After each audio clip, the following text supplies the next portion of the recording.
नमस्कार, public news देख रहे हैं आप। बिहार विधानसभा की 243 सीटों में से 121 सीटों पर पहले चरण में रिकॉर्ड तोड़ मतदान हुआ है, जिससे विपक्ष की चिंता बढ़ गई है। बिहार चुनाव के पहले चरण की हुए 121 सीटों पर चुनाव में अगर 2020 की बात की जाए तो उस वक्त के नतीजों में आरजेडी ने 42 सीटें जीतकर वो सबसे बड़ी पार्टी बनी थी। बीजेपी ने 32 सीटें जीती थी, जबकि जेडीयू के खाते में 23 सीटें आई थी। यानी पिछले चुनाव में महागठबंधन की स्थिति इन 121 सीटों पर हुए चुनाव में मजबूत थी, लेकिन इस बार जो रुझान आए हैं उससे महागठबंधन की टेंशन बढ़ती हुई नजर आ रही है, क्योंकि आंकड़े एनडीए के पक्ष में जाते दिख रहे हैं। एनडीए को उन सीटों पर एज मिलता हुआ नजर आ रहा है जिन पर कभी आरजेडी की पकड़ थी। बिहार में इधर पहले चरण की वोटिंग खत्म हुई तो उधर तेजस्वी यादव के माथे पर पसीना आने लगा। राजद नेताओं की छटपटाहट शुरू हो गई।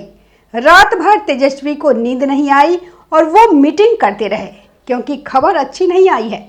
18 जिलों की 121 सीटों पर जो वोटिंग हुई थी उसकी जो बूथ रिपोर्ट मिली है उससे महागठबंधन को मायूसी छा गई है।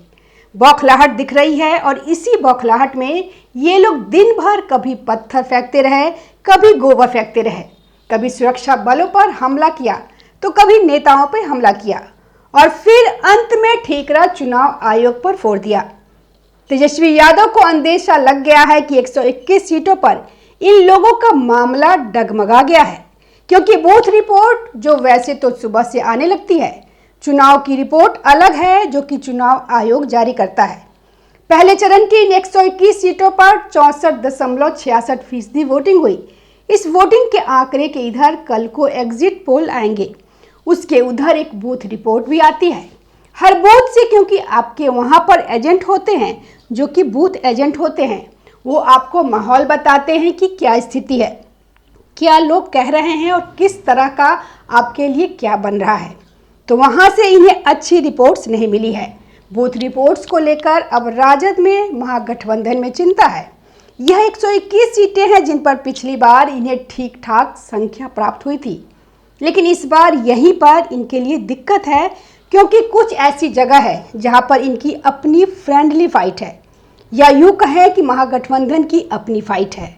5 सीटें ऐसी है जहां पर बड़ा मुश्किल है इनके किसी उम्मीदवार को जीत मिल सके। बछवाड़ा है, गरा बराम है, वहां आपसी ही लड़ाई चल रही है और इसकी वजह से इन्हें नुकसान हो सकता है। किसी जगह पर इनके लिए थोड़ी बेहतर स्थिति हो सकती है, पर बड़ा मुश्किल है। इसके अलावा इनका अपना अंदरूनी झगड़ा अंतिम समय तक चलता रहा। कोई सीएम बनना चाहता है, कोई बना नहीं रहा है, कोई डिप्टी सीएम बनना चाहता है, डिप्टी सीएम बना दिया तो एक और डिप्टी सीएम की मांग चल रही है। तो आपसी झगड़े का नतीजा भी यह हुआ है कि लोगों को इन पे भरोसा नहीं रहा है। यह भी देखने को मिला है तीसरा जंगल राज, गुंडा राज, जिसकी एक झलक भी दिखी। अब नतीजे नहीं आए हैं, तभी झलक दिख गई, तो वो सब दिखता रहा। और यही बातें, ऐसे कुछ और फैक्टर भी है जो अपने कैंडिडेट का भी प्रदर्शन है, इसको लेकर सामने आए हैं और यही इनके लिए चिंता की बात है, क्योंकि पिछली बार 2020 के चुनाव में 61 सीट जो थी वो महागठबंधन ने जीती थी और 59 सीटें एनडीए ने जीती थी।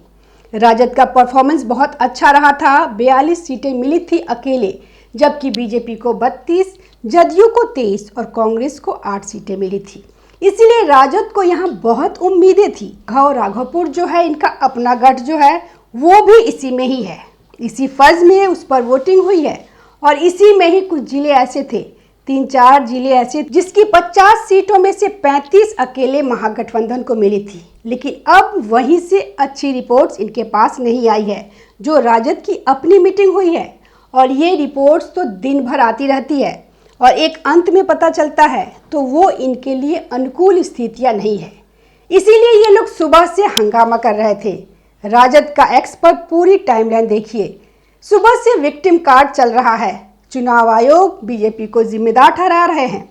सुबह सुबह 9-10 बजे जब वोटिंग 10 से 15% ही हुई थी, क्योंकि इनको तो पहले से ही अपना मामला खराब लग रहा है, तो सुबह सुबह इन्होंने शुरू कर दिया कि ऐसे बूथ है जहां पे राजद समर्थक है, उन बूथों पर बिजली काट दी गई है, वोटिंग स्लो कराई जा रही है जानबूझकर।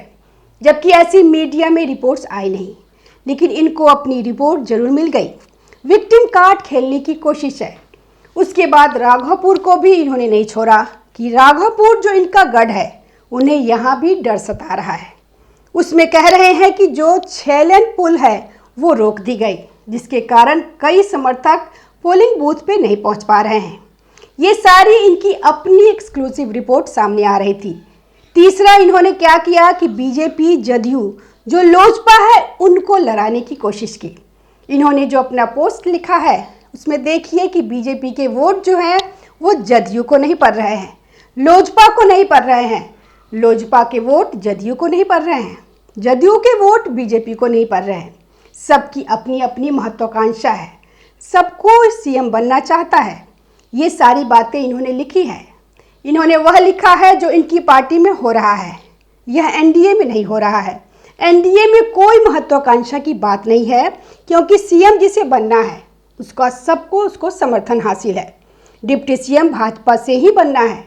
चिराग पासवान, उनकी हिम्मत नहीं है कि वह भाजपा से इस तरह की लड़ाई करे, क्योंकि यहाँ पे गठबंधन में है और जो है केंद्र में मंत्री है, तो वो इस पे सवाल नहीं कर सकते। उनको पता है कि 29 सीटों में से ठीक ठाक जीत जाए, यह वही बड़ी बात होगी। अभी तो अपने आप को साबित ही करना है उन्हें। अब बचे जीतन राम मांझी और उपेंद्र कुशवाहा, 6-7 सीट वाले, क्या अब वो क्या झगड़ा करेंगे? 5-6 सीट, 7 सीट ही नहीं, इन सीटों पर वो क्यों सोचेंगे कि हमको क्या मिले? वो तो ऐसे ही समर्थन दे रहे हैं कि भाई ठीक है, जो मिल गया है अब वही सही है। तो किसकी महत्वाकांक्षा जाग रही है? महत्वाकांक्षा तो महागठबंधन में जगी हुई है। तेजस्वी सीएम बने बिना ही कांग्रेस के साथ मानने को तैयार नहीं है।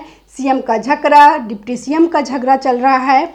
मुकेश सहनी बनना चाह रहे हैं कि कैसे भी बनूं, वरना तो मैं चुनाव नहीं लड़ूंगा। ये सब हंगामा इन्होंने किया। जब यह हो गया उसके बाद एक और डिप्टी सीएम कौन होगा? मुसलमानों में से होना चाहिए, फलाना में से होना चाहिए, तब भी चैन नहीं पड़ा। तो महत्वाकांक्षा तो इनकी जाग रही है यहाँ पे, ना कि एनडीए के अंदर। तो इनके फर्जी ट्वीट की स्थिति वैसे ही पता चल जाती है। इन्हें लगा था कि पिछली बार जिस तरह से जदयू और भाजपा के वोट जो हैं ट्रांसफर नहीं हुए थे, थोड़ा नाराजगी थी नीतीश को लेकर भाजपा वोटर से, क्योंकि बार बार वह बदल देते थे अपना पाला। लेकिन इस बार ऐसा है नहीं। इस बार दोनों साथ रहे। नीतीश कुमार के बिल्कुल बदले हुए सुर नजर आए। चिराग पासवान भी साथ है, तो इस बार जमकर वोट पड़ रहा है, एक दूसरे को वोट पड़ रहा है और उसमें कोई दिक्कत नहीं आ रही है। इसीलिए इन्होंने यही बात उठाई ताकि कुछ भ्रम पैदा कर सके। और फिर इसके बाद डिप्टी सीएम विजय सिन्हा के साथ क्या हुआ, यह सब आपने देखा। उनको पोलिंग बूथ पे नहीं जाने दिया गया, और यह वह इलाका है जहां पे राजद समर्थक ज़्यादा है। उन्होंने पत्थर फेंके, गाड़ी पे गोबर फेंका। मतलब ये क्या स्थिति है? आपको किसी को समर्थन नहीं करना है वो एक अलग बात है, आप वोट मत दो, लेकिन ये तो गुंडागर्दी ही है कि आपको आने नहीं देंगे इलाके में, वो भी डिप्टी सीएम है। तो यही तो गुंडाराज होता है। और क्या गुंडाराज होता है कि आप ताकत का इस्तेमाल करते हैं। आपको कानून का डर नहीं है, आपको लगता है कि ताकत के बूते सब कर देंगे, ताकत के बूते सबसे सब कुछ करवा लेंगे, हमारा ही कब्जा रहेगा और प्रशासन हमारा कुछ उखाड़ नहीं सकता। यही ताकत का गुमान है, और वो भी तब जब सत्ता में नहीं है। अब सत्ता में होंगे तो क्या होगा? तो लोगों के सामने प्रत्यक्ष उदाहरण है कि ये वही क्यों हो रहा है जहां राजद समर्थक है। ऐसा तो नहीं देखा कि जहां जदयू समर्थक है, भाजपा समर्थक है, वहां पर किसी ने राजद नेता की, कांग्रेस नेता की गाड़ी रोक नहीं दी। तो ऐसा तो हुआ नहीं, लेकिन राजद समर्थकों ने ही किया, क्योंकि वही उसी मोड में अभी तक है कि सत्ता में आएंगे, अपना राज चलाएंगे, और वो आज दिख गया। और यह सब चीज़ें बहुत मायने रखती है, क्योंकि जंगल राज ऐसे दौर से गुजरे हैं बिहार के लोग जिसकी बुरी यादें आज तक है, और वो परिवार भी मौजूद है जिन्होंने उसे झेला है। तो यह बात अब महागठबंधन के लिए मुसीबत तो बने ही। साथ ही वैशाली में राजद के एक उम्मीदवार पोलिंग बूथ पे खड़े हो गए, उनके समर्थक जुट गए। अब जब सुरक्षा बलों ने हटाने की कोशिश की तो उनके ऊपर पत्थर बरसा दिए। तो दिन भर ये तमाशा यही करते रहे, इससे डर होता है। जैसे कि कांग्रेस ने शुरू कर दिया था। हरियाणा के जब नतीजे आ रहे थे, इन्हें लगा अब तो हम हार गए, तो नहीं जी, इस पोलिंग बूथ में गड़बड़ है, उस पोलिंग बूथ में गड़बड़ है, ईवीएम में गड़बड़ है। तो यह एक तरीका होता है, विक्टिम कार्ड खेलना होता है कि आप लोगों को यह भ्रम पैदा करना है कि भाई हम तो जीत रहे थे, लेकिन चुनाव आयोग और बीजेपी की वजह से हम हार गए, आपका वोट गलत जगह पर गया। तो ये लोगों को भ्रमित करने के लिए ये सारी बातें की जाती है, अपनी इज्जत बचाने के लिए भी की जाती है कि 3-3 बार से हारते ही जा रहे हो, हारते ही जा रहे हो, और इस बार की हार तो सीधे सीधे तेजस्वी यादव के ऊपर पड़ेगी, क्योंकि सीएम चेहरा बने थे तो हार का इल्जाम भी लेना पड़ेगा इन्हें। अब जीत का सेहरा बांधना चाहते हैं तो हार के लिए किसे जिम्मेदार ठहराएंगे? कांग्रेस भी जिम्मेदार ठहराएगी और ये कांग्रेस को जिम्मेदार ठहराएंगे। अभी तो इनके बीच में जो सिर फुटवल होगी नतीजों के बाद, किसकी वजह से हार गए? उसकी वजह से हार गए क्योंकि बहुत निराशा का माहौल चल रहा था राजद के लिए, क्योंकि नतीजे इनके पक्ष में आते हुए नहीं दिख रहे हैं। धन्यवाद। हमारे वीडियो को लाइक कीजिए, शेयर कीजिए और हमारे चैनल को सब्सक्राइब कीजिए। ताज़ा खबरों से जुड़े रहने के लिए हमारे चैनल को सब्सक्राइब करें और बेल आइकन को दबाना ना भूलें, ताकि हर खबर की नोटिफिकेशन आपको मिलती रहे।